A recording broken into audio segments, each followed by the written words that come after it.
talking about the digital marketplace, Eric Pearson says it's no longer the big beating the small, but the fast beating the slow. And also talking about the neighbors in the marketplace, Dr. Lucas D. Shalua says those who are obsessed with what their neighbors are doing behind the scenes will never achieve what they're supposed to do in the marketplace. Themba, what do you think about the quotes about the marketplace?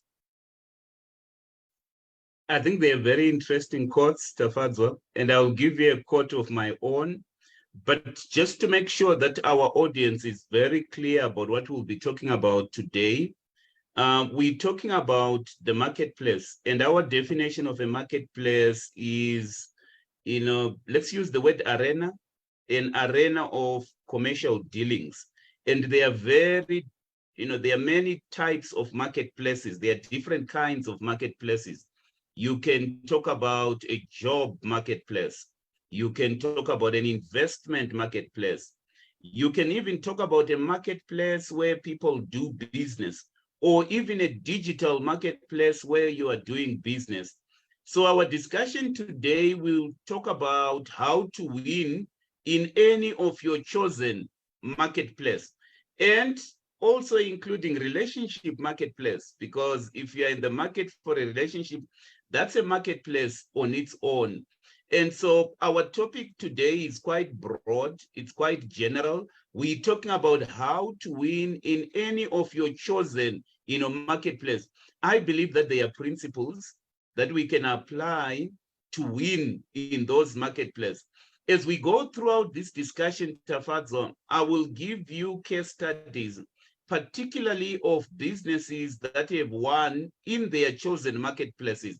And as we look at those case studies, I would want us to draw lessons that we can even apply in any of the marketplaces that we will choose to play, in. But going back to your quotes, I think your first quote was about the fast beating the slow instead of the big beating the small. I think it's a very appropriate, quote. To me, it talks about the speed of execution. I think one of the things that we need to think about as we talk about winning or dominating your marketplace is the speed of execution. There are so many people who would want to go into a marketplace, but they are very, very slow. I think we live in a very uncertain world. We live in a world where speed is very essential if you are to win. So I agree with that, Tafadzo. Just to give you the first case study that I would want to bring to the attention of the audience. In South Africa, we had a small bank that was started in the area called Stellenbosch. It was started by people, who sought to make an impact in the banking sector. That bank was called, Capitec. I used to work for Absa, and at the time that I was working for Absa 10, 12 years ago, we never really considered Capitec to be one of the big four banks in the market. The market at that time was dominated by the big four banks. But I've been interested in how Capitec has made inroads over the years, and I think we can use them as a case study of how to win in the marketplace. And one of the things that was very critical in their strategy was when they started advertising, we can give you a personal loan in 10 minutes. For some of you who have dealt with Capitec, you would know that indeed they were able to give people to approve a personal loan within 10 minutes. At that time, when they came onto the market, your big four banks, who were big at that time, were actually able to approve a personal loan in 3 days. So they would say, bring your bag of documents. And then after they processed all this bag of documents, they will tell you, go back home. We'll tell you what our credit department has said, and come back after 3 days. I'm using Capitec as an example around speed of execution. As we speak today, Capitec is claiming to be the largest retail bank in South Africa. They have been able to dominate their market. And one of the reasons they've been able to do that has been because of speed of execution. Because if somebody needs a personal loan, they don't need it today, they need it now. And so we are living in a world where people, want their issues, their problem resolved, with speed. And so speed of execution is very, very essential, particularly in this digital world. And so to all of you who are listening to us and you would want to get tips in terms of how you can win, just think of speed of execution. Your second quote is about not listening to your neighbors. And I think that's very, very important. Think of a marketplace where there are players and there are competitors. One of the things that we'll advise our audience today is that if you want to win in a marketplace, particularly in the business marketplace, don't listen to your competitors. Listen to your customers. Because the reason why you are there, the reason why you are in the marketplace to begin with, is to deliver value to your customers. So listen to your customers, not your competition, is one of the critical pieces of wisdom that we can discuss and give to each other. Because if you are able to listen to your customers, and by the way, these principles that we are talking about even apply in the evangelistic marketplace. To some of you who may be Christians and you would want to grow your church, think of that as a marketplace as well. You need to dominate. And before I hand over to you, Tafadzwa, let me give you a quote of my own. Since you have given me those two quotes, I don't know where you got them from. The quote that I would want to give to our audience today is that don't go into a marketplace unless you've got an intention to dominate that marketplace. You must go into a marketplace with a spirit of dominion. And when I talk about dominating, I'm talking about extracting value from that marketplace in such a way that you increase your share of wallet, your share of value, your share of the benefits that are accruing from that particular marketplace. The reason being, if you go into a marketplace and you just want to be a small player, it's a question of time before you are overtaken by events. It's a matter of time before the big player swallow you. And I will give you more case studies as we go throughout this discussion, Tafadzwa. So, over to you. Thank you, Themba, for those insightful for those insights. Yes, you need to have a dominion mindset before you even start for you to win in the marketplace. Do not listen to your competitors, but rather to your customers. Thanks again. Let's start with our segment, updating our audience on news, particularly financial news. What's news today? Thanks, Tafadzwa.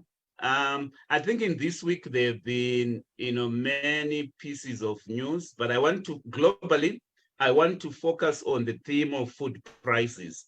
I picked up sometime this week that Russia and Ukraine are fighting, and this geopolitical event has caused, quite a lot of upsets to the marketplace. But one marketplace which has been affected by that event is wheat prices.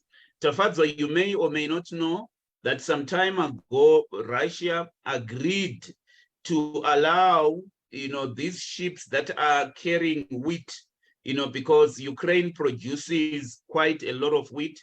So as part of the fighting that is going on, Russia agreed to allow safe passage for these ships that are carrying wheat. And the reason for that was so that, they would not upset wheat prices, and they would not, it would not result in a situation where parts of the world had shortage in terms of wheat. And one of the things that piqued my attention today is how Russia has reneged on that particular arrangement. And because they decided to renege on that particular arrangement that they had, wheat prices have been shooting up. So they have increased. The other piece of news, again, food related, that I picked up is about rice. Tafadzo, you may or may not know that India accounts for, let's just say about 40% of the rice trade. And I think currently they are the second largest producer of rice in the whole world. And so the government there has been concerned about rice prices. And one of the things that they did in this past week was to ban a significant portion of the rice exports.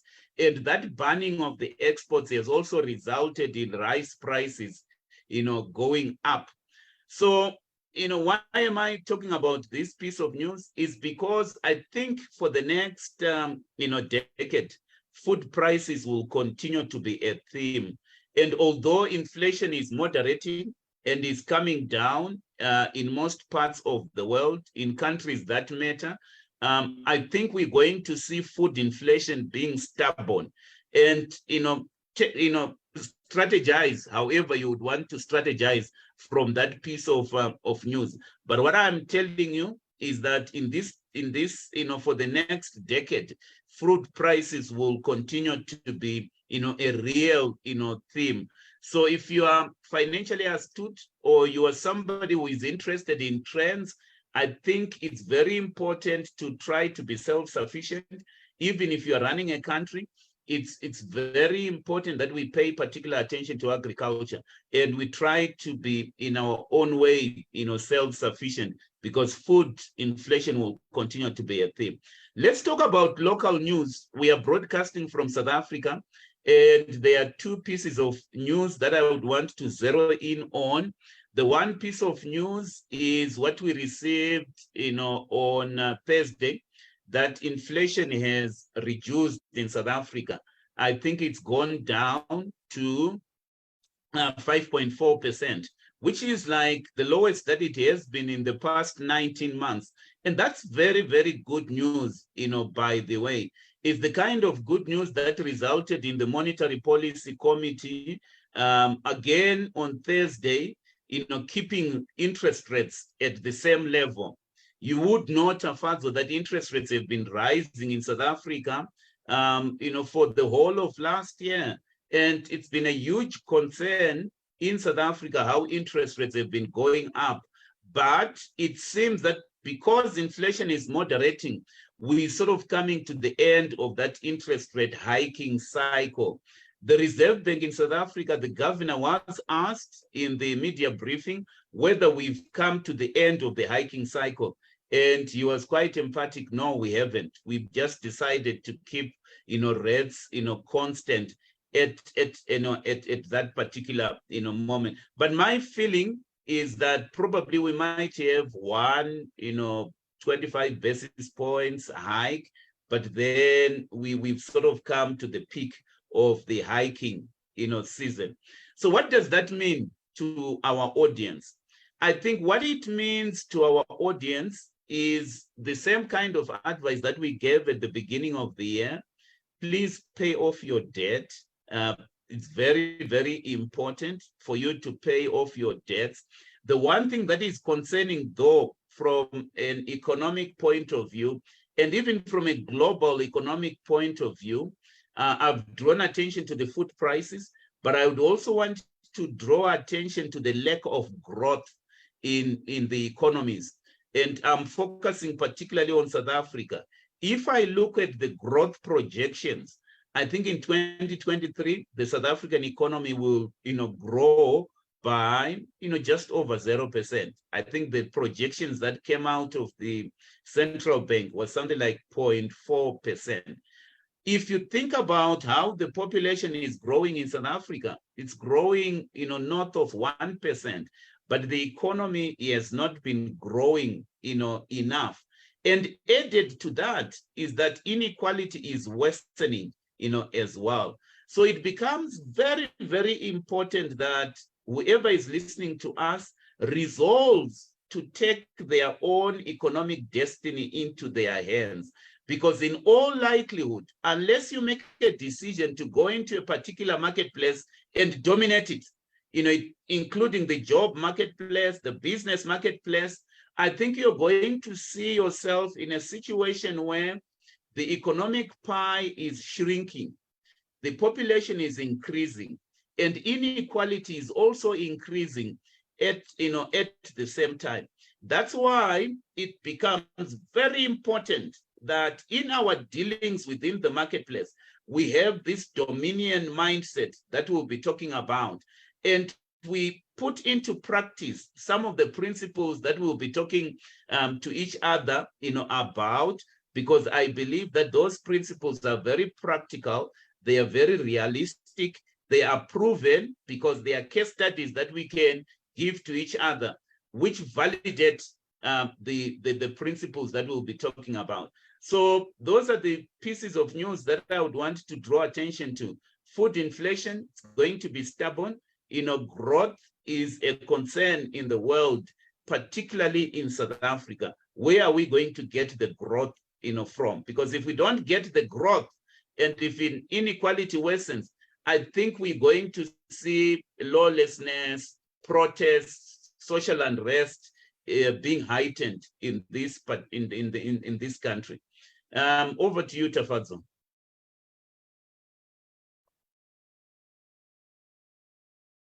To our viewers, if you have any questions, you can type in and we'll address your questions. And if you have any comments that are relevant to what we're discussing, you can also comment, and we can tag your friends and share to as many people as you think they will benefit from this discussion.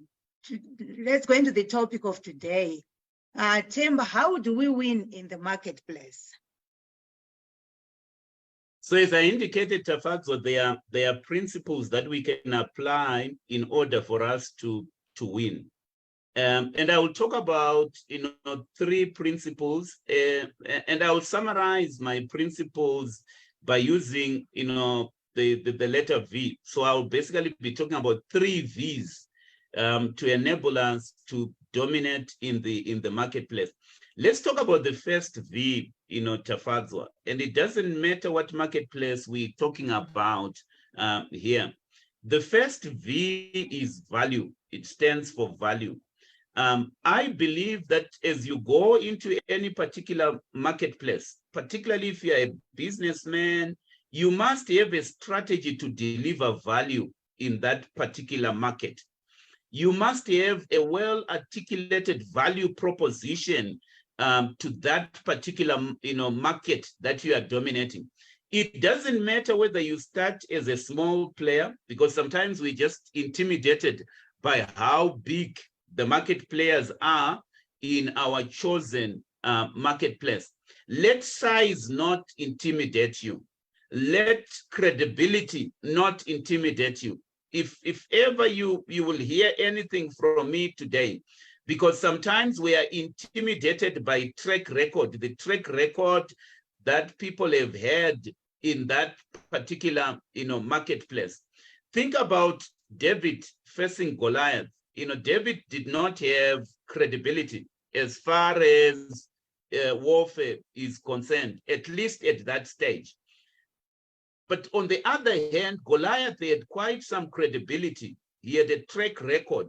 He was huge. He was a huge player, a feared player. And sometimes we may see ourselves as a David in a particular marketplace, intimidated by the credibility, by the track record of players that have been in that marketplace before us. What must give us confidence as we enter into a particular marketplace is the value that we are about to deliver in that particular marketplace. Don't go into a marketplace unless you are very, very clear about your value proposition. When we talk about a value proposition, we're basically talking about your believable set of reasons that you are going to give to the customers who are going to buy from you, in terms of persuading them to take notice of you and to take action as far as your value proposition is concerned. That's what a value proposition is all about. We even advise companies to have what we call an SVP, An SVP is your selling value proposition, your believable set of reasons. Tafadzwa, think about, you are a writer, and you have written a number of books, at least 4 books. So you've been in that marketplace of writers. And I'm sure you would agree with me, Tafadzwa, that it's a crowded market. There are writers who have been there before you. And sometimes before you write a book, you may actually see yourself as small in that particular marketplace because it's a crowded market. It doesn't matter what marketplace you choose to play in. It could be the relationship marketplace. It could be the business marketplace. It could be the stock market. You will always see that it's a crowded market. So let not numbers intimidate you. Let not credibility or track record intimidate you. You must draw your confidence from the value proposition that you are delivering to that particular market. I can tell you now, if you've got a strong value proposition, whoever is a player in that marketplace will stand and take notice because of the value that you are about to deliver. So let's briefly talk about, how do you come up with that value proposition? And again, I go back to that case study that I gave you, which is the Capitec example. By the way, I come from the banking sector. I analyze banks, and I can tell you that Capitec is, the most profitable bank in the market at the moment. And it's the one bank that has grown phenomenally from being a small player. I might even want to tell you that at the time that Capitec was founded in 2001, another small bank had collapsed at that time. Some of you might have heard, of that bank. I will not mention its name, that had collapsed. And the reason why I'm saying it is because there was a particular attitude by the players towards small banks, because all the small banks were painted at least by the same brush, because you are not going to be successful if you're a small bank. There was a phenomenon that was happening in the marketplace, in the banking marketplace. And that phenomenon is a phenomenon that is called flight to quality. When we talk about flight to quality, we're talking about a situation where the players in the market do not want to deal with small players, and they defer to quality players because those quality players are perceived in the eyes of the players of that market to be safe and sound. So it was during that time that Capitec was founded, a time when another bank had collapsed, where small players were perceived to be unsafe, and there was a general flight to quality in that particular market. But regardless of that, Capitec had value to deliver. In fact, they came up with a statement, and you might have heard this statement by Capitec. It simply goes something like this: simplicity is the ultimate sophistication.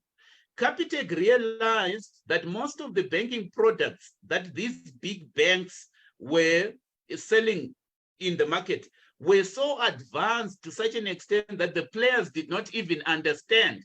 So they came up with, we want to be a simple bank.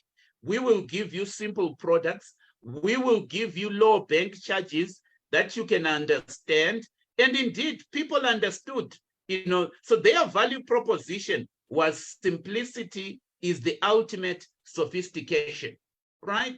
In a world where people did not even have an understanding of banking products, they chose to be simple. And so my question to you, as you enter a market and you want to dominate it, is what is your value proposition, right?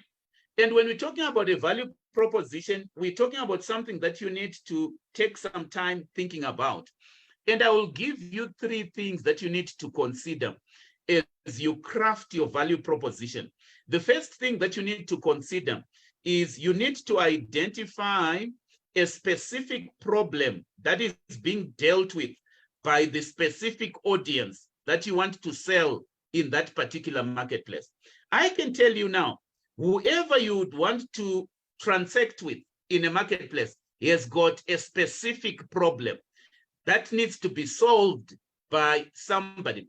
Because when we talk about people in a marketplace, you're talking about people that are exchanging goods. And the reason why they are exchanging those goods is they want to meet their problems. So I will transact with you to the extent to which you will deliver value. And that value is the meeting of the specific needs that I have. So when you want to go into a marketplace and you want to craft a value proposition, identify the specific problem. Capitec identified the problem that said, number one, bank fees were very high. Number two, the banks were taking quite a long time to approve personal loans. So that's why they spoke about speed of execution. And banking products generally were complicated. And so they, regardless of the fact that sentiment was against them, because they had a clear value proposition, it gave them the confidence to go into the market with a value statement that said simplicity is the ultimate sophistication. The second thing that you need to do, once you have identified that specific problem, is to then articulate how your product or your service is going to solve that specific problem. So you need to articulate. People, there are some people who are worried about price. Let me just tell you now, when you go into a marketplace, don't worry about the price that you will charge for your goods or for your service. I can assure you now, people have got money. There is a lot of money to be extracted from the marketplace. As long as your price is less than the value that you are delivering, you will transact in that marketplace. There are some people who go to the job market. I don't know, for those of you who are employees, what value do you bring to your employer? I will tell you confidently, because by God's grace, I've had the opportunity to employ people in my business. I don't worry about how I will pay my employees. If they ask for a 50% increase in their salary, it's something that I can consider. As long as the value that they are delivering, as long as their value proposition is more than the 50% that they are asking for, I will be able to pay.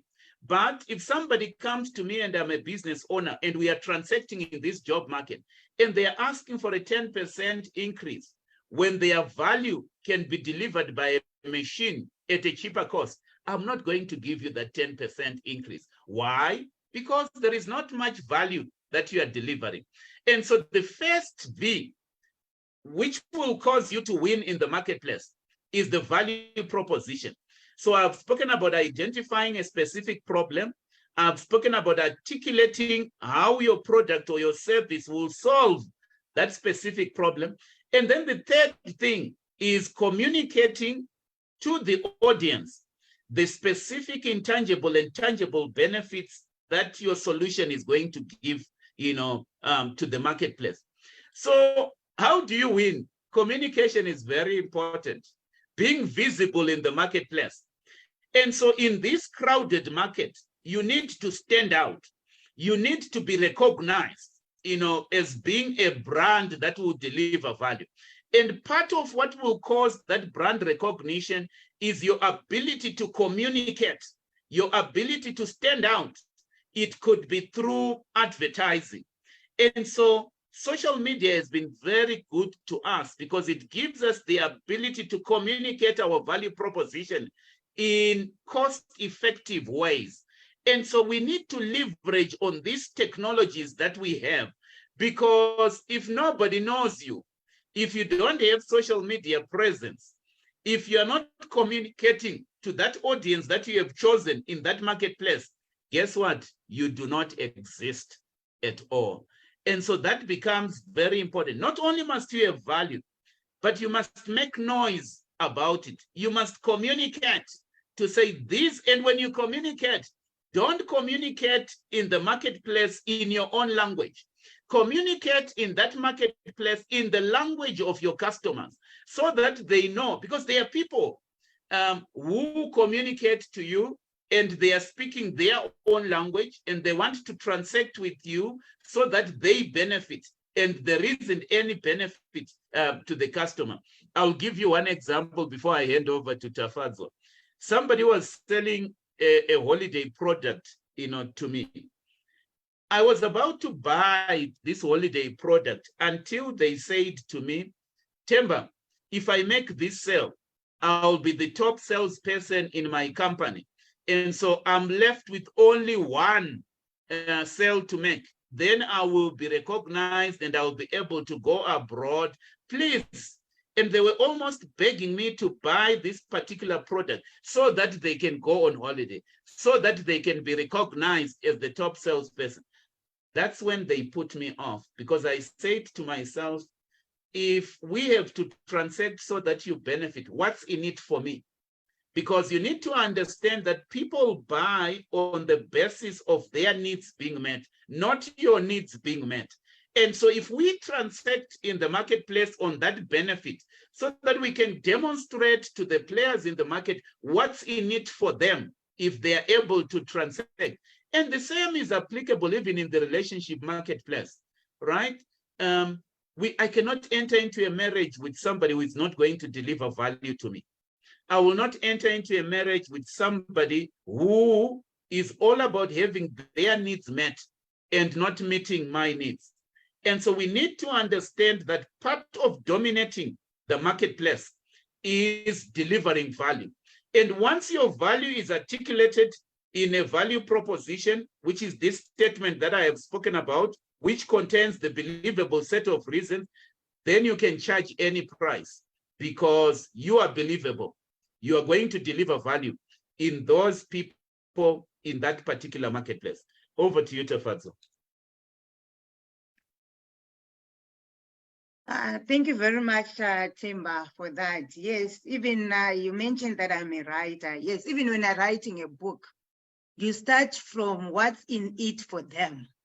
So you know that you're not writing for yourself, you're writing for the reader. So if you don't answer the question, what's in it for them, you may as well be writing for yourself. So as you mentioned, whether it's at work, if you ask for an increase, your employer will ask, what's in it for me? So if there's nothing for them and only for you, you are likely not to win in that marketplace. What is the second V, Themba? Before I tell you the second V, Tafadzo, I need to go back to the point of choosing your specific audience. Let's just appreciate that the market is a huge place. And the size of a particular market can actually intimidate you. So we've spoken about things that can intimidate you. We've spoken about how crowded the market is. That can intimidate you. We've spoken about the track record of the players in that market. That can also, intimidate you. We can also talk about the size of the market itself. That can actually intimidate you, right? But don't be intimidated by the size of the market. Just focus. Pick a niche in the market. Look, I talk to people. There are so many mechanics in this world. I will never deal with a mechanic who says I can fix everything, right? If you're a mechanic and you want to deliver value in the marketplace, choose a niche. That's why you see that the mechanic that specializes, for example, in the fixing of BMWs or in the fixing of Land Rovers will make more progress than somebody who says, I'm a general mechanic. I can fix the electrics in a vehicle. I can fix the mechanics in a vehicle. When you go into a marketplace, don't be a generalist. Choose the particular audience that you would want to sell to. And you can broaden your scope as you win. But initially when you start, you need to have laser focus on a particular niche, because that's very, very important. You could be an expert on a number of things, but focus on a niche, because I can tell you now, the people that try to be everyone else to every other player in the market, they are likely not to dominate that particular market. So the definition of your niche is critical in dominating the market. But let's move on to the second V, Tafadzo. The second V is vision. Don't go into a marketplace if you don't have vision for growth. So let me go back to Capitec. And as I talk about Capitec, I would want to tell you about how they've grown from Stellenbosch. They've now dominated the whole of South Africa.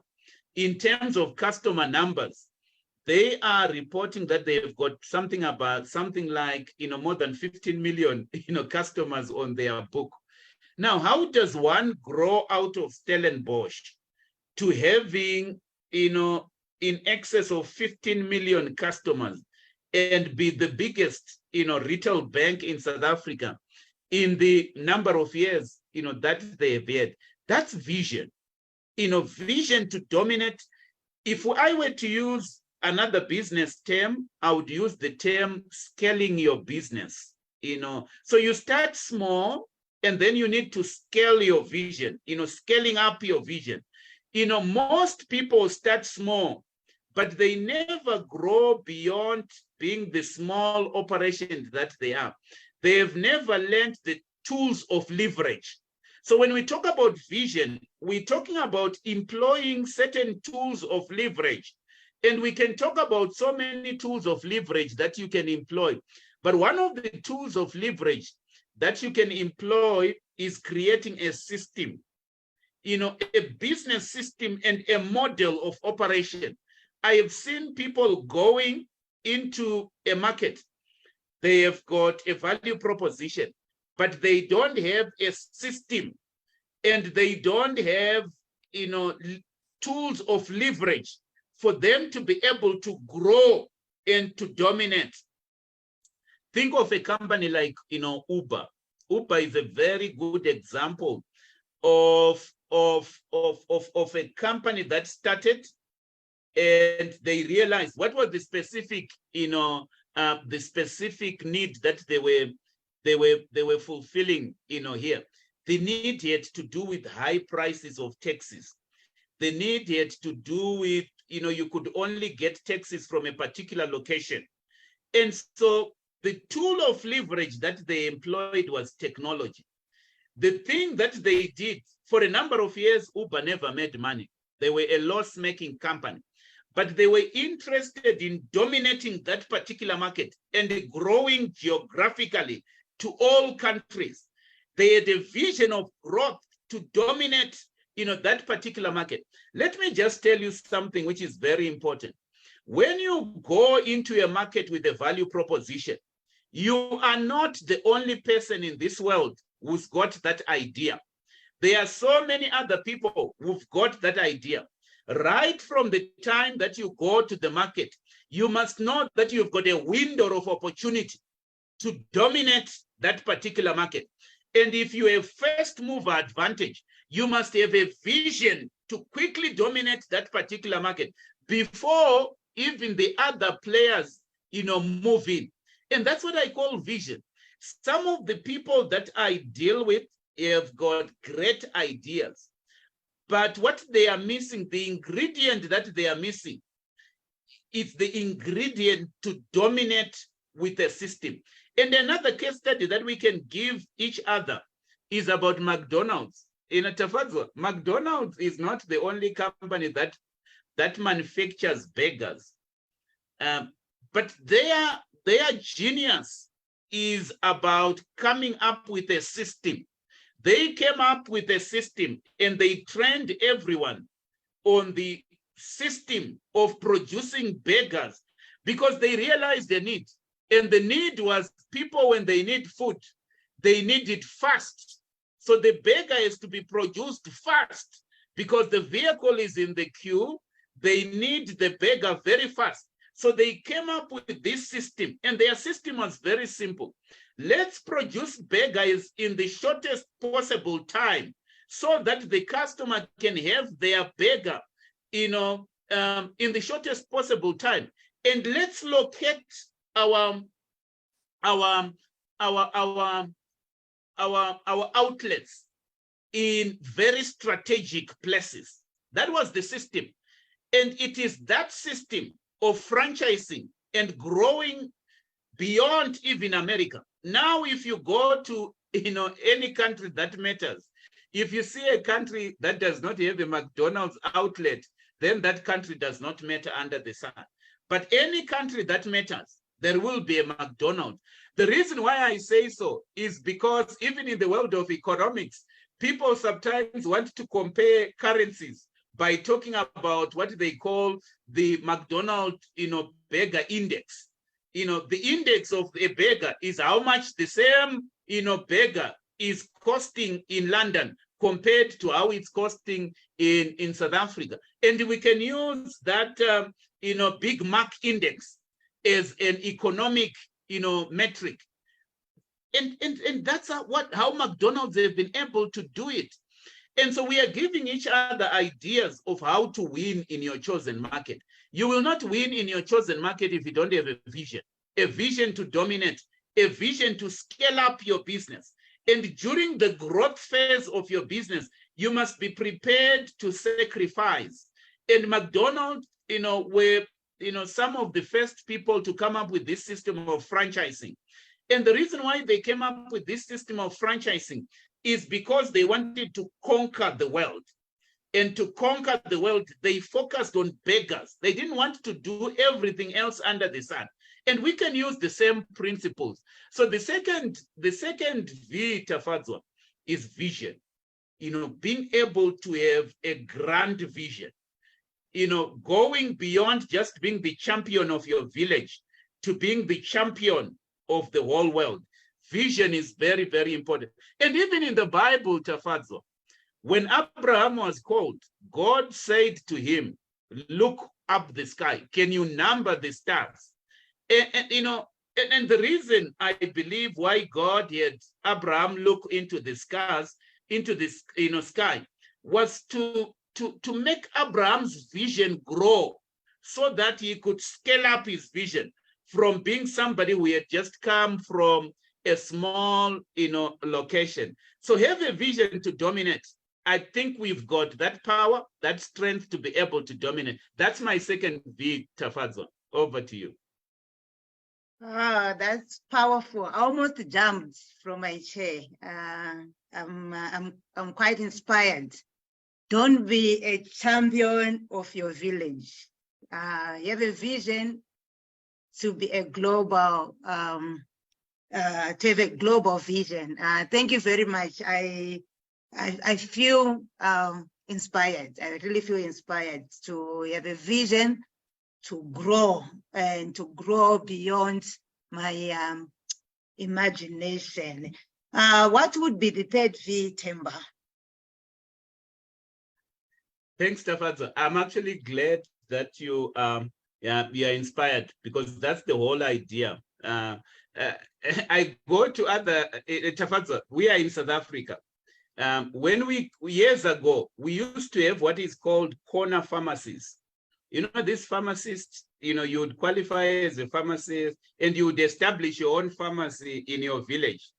Then there was a company called Dischem that was formed, and Clicks. And what these guys did was to swallow all these pharmacies by the corner in the village, because they grew to such an extent now that even when we talk about pharmacies, yes, we will have corner pharmacies, here. And the same principle, if Checkers comes to your village, because they are a dominant player, that's the end of the corner supermarket. So when I talk about being champion of your village, I'm talking about the corner supermarket, the corner pharmacy, and the corner tuck shop, which will be swallowed when Checkers, when Pick n Pay comes to the village. But I also want to give people the confidence that Pick n Pay did not drop from the sky. You had Raymond Ackerman, who started his company in a place somewhere, there, and he started very small. And Sam Walton did the same thing. He started in a small state in America, Tafadzwa, but he grew. And as his business grew, he swallowed all these corner supermarkets. And that's why even his company is hated, in America because they grew so big to dominate retail in America to such an extent that they ended up swallowing, the smaller players. And I would want to give, confidence to anybody. And the confidence that I would want to give you is that it's not too late to start. Even some of these players that are big and that are, ginormous, they can all fall by the wayside. Let me move on to my third V, Tafadzo. The third V is what I call variation. Variation. Variation is very important. We need to understand that the market is evolving. And because the market is evolving, we as players who have dominated the market, we also need to evolve. I want to give two particular case studies here, Tafadzo. The first case study is Nokia. Tafadzo, have you heard of a company called Nokia? Yes, my first phone was a Nokia. Your first phone was a Nokia. Yeah, my first phone was a Nokia as well. By the time you bought your first phone, Tafadzo, Nokia had about 80% of the market. They were dominating the market. Do you think that Nokia is dominating the market now? The answer is no. Because the market evolved. The market evolved. People introduced the touch screen. People introduced the smartphones. And Nokia was not able to evolve in line with the market. Let me ask you another second question, Tafadzo. Have you heard of a company called Kodak? Kodak. Yes, that they used to do our pictures. Yeah, film photography. They dominated the market of film photography. I can give you another example, BlackBerry. You've heard of BlackBerry. Those were big companies that at some stage dominated the marketplace. But those companies are nowhere to be seen as we speak at the moment because they fizzled by the wayside. Number one, that must give us confidence that even the companies that you see dominating the marketplace nowadays, in our day, can fizzle out if they don't, take notice of the third V, which has to do with, variation. When we talk about variation, we need to understand that the market is not a static market. It's not a market that is not moving. The market is evolving. And so as a player in that market, you need to evolve and, keep step with the market. So I sometimes get people going into a marketplace, but their ideas belong to the other generation. Even when you talk about industries, Tafadzo, industries have gone through evolutions. That's why people are now talking about the fourth industrial revolution. And even some people are talking about the fifth industrial revolution. And people are talking about artificial intelligence, robotics. If you want to dominate the marketplace in our time, you need to understand variation. That marketplaces evolve over time. It could be the job marketplace. It evolves. There were times when manual labor was valued in the marketplace. Now, the market does not value manual labor because a robot works harder than you can work. There was a time when repetitive tasks were valued in the job marketplace.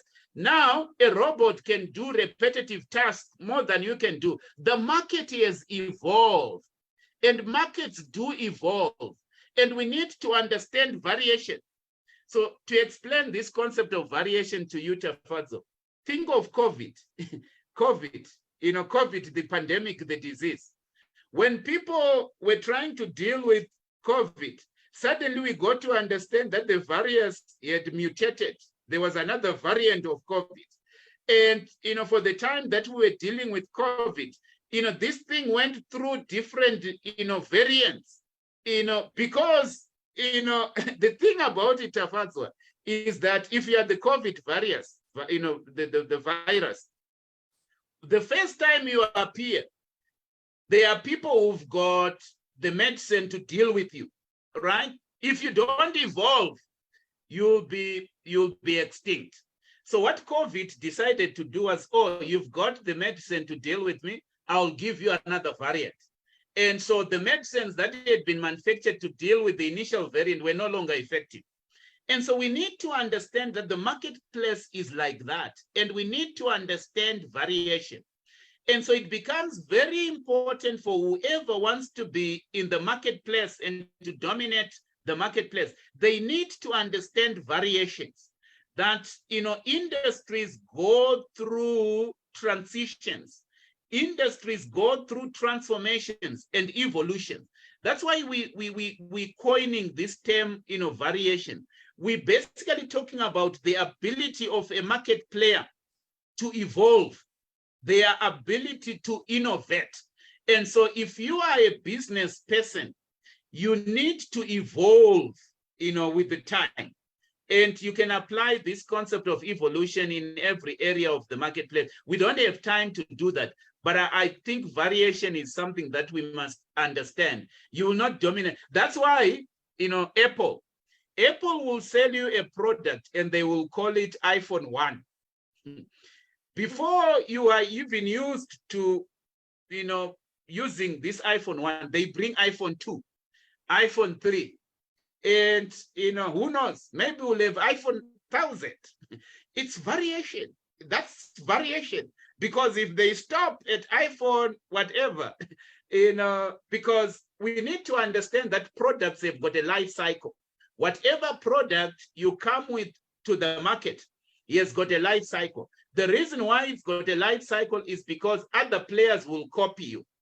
But not only that, the needs of the customers will evolve, right? Let me explain to you what happened with BlackBerry.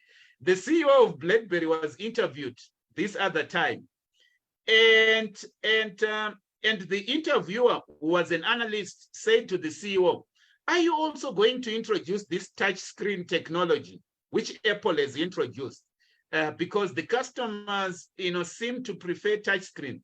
And then the CEO of BlackBerry says, no, we've done our research and our customers prefer our small buttons. If you remember, Tafadzwa, BlackBerry used to have these small buttons, you know, which you could press. The CEO misread customer sentiment. The CEO misread that, look, people had moved on to touch screen. They wanted the touch screen, and that's variation. And we need to understand that we live in a marketplace where people quickly vote with their feet. And so this thing that we call loyalty is not something that is fixed. When I went to business school, Tafadzwa, years ago, you know, the professors used to teach about competitive advantage. They used to tell us that a strategy must give you competitive advantage. Now I can tell you, when we talk about variation, there is nothing called competitive advantage. Competitive advantage is not something that is sustainable. Why? Because players are innovating to such an extent that they can come up with products that have never been seen, and your competitive advantage is eroded. That's why we talk about the business term disruptions. Disruption is exactly that. We are seeing players disrupting, disorganizing the market. And so we need to understand that the marketplace is not a fixed place where people have got fixed needs. These needs are evolving over time. And if you want to dominate the marketplace, you need to understand, you know, years ago, Tafadzwa, if you go back in history, there was something called the horse carriage, the horse carriage. Transportation was happening using horses, right? The people who had horses were the people who were dominating the transportation market during that time. And then somebody launched the steam engine. There were players in the horse, that's why, the strength of an engine is measured, using a metric called horsepower. It comes from that period where horses were, the mode of transportation. And, the steam engine was introduced. That was the end of horses. So the market evolved, the market really evolved. And so, what we need to understand is that in years gone by, those transitions were happening in decades. But now the transitions are actually happening in months. You know, so to move from the horse carriage to the steam engine, it might have taken an entire century to do that. But now to move from one form of technology to another form of technology, sometimes these transitions, you know, happen in a matter of months, in a matter of years. And so if you want to dominate your market, you need to innovate. You need to understand this concept of variation, you know, Tafadzo. Over to you. Oh, wow. This has been a Saturday well spent. I'm inspired. You have value, you have a vision, evolve. Competitive advantage is only lasts until the next person has a better idea. So evolve, evolve, evolve. Themba, what would be your closing remarks, and where can people get you if they want to get in touch with you? So the easiest way to get hold of me is to go through my LinkedIn page. So if you just Google Themba Duplex Mazibuko, you can get me, you know, via LinkedIn. I do LinkedIn more than I do Facebook and any other social media platform. You can also go to our website, www.duplexinstitute.com. Even in Duplex Institute, we are evolving and we are beginning to use artificial intelligence. But Tafadzo, my closing remarks is that these principles are applicable even on any marketplace, including the evangelistic marketplace. If you want to build a church in our time, yes, there are those foundational values that we must never, but, you know, deliver value. Otherwise, the church is going to be irrelevant if there is no value that is going to be delivered. So have a vision, right? And understand variation. You know, and what frustrates me sometimes is when the church does not have answers to the questions that are being asked of our time. They have never understood the concept of variation. And variation is very, very important. And so you can become irrelevant. You can become irrelevant because the market has moved on. And so we need to apply those principles so that we are relevant and we can extract our share of the profits that are accrued from the marketplace. Thank you so much, Tafadzo. Thank you very much for the insights. I've been inspired. Hope, and I believe the people we're following have also been inspired. It would be good to implement these ideas so that we are not just people who are listening. We also need to evolve, and continue to grow and have a vision to grow. Don't be a champion of your village. Thank you very much for joining us. We really appreciate. You can check us on our website, www.tafadzamazibukospeaks.co.za. You can see our products, our services. There's also our blog there. Thank you for the support. We appreciate and we don't take you for granted. Enjoy the rest of the weekend. Cheers.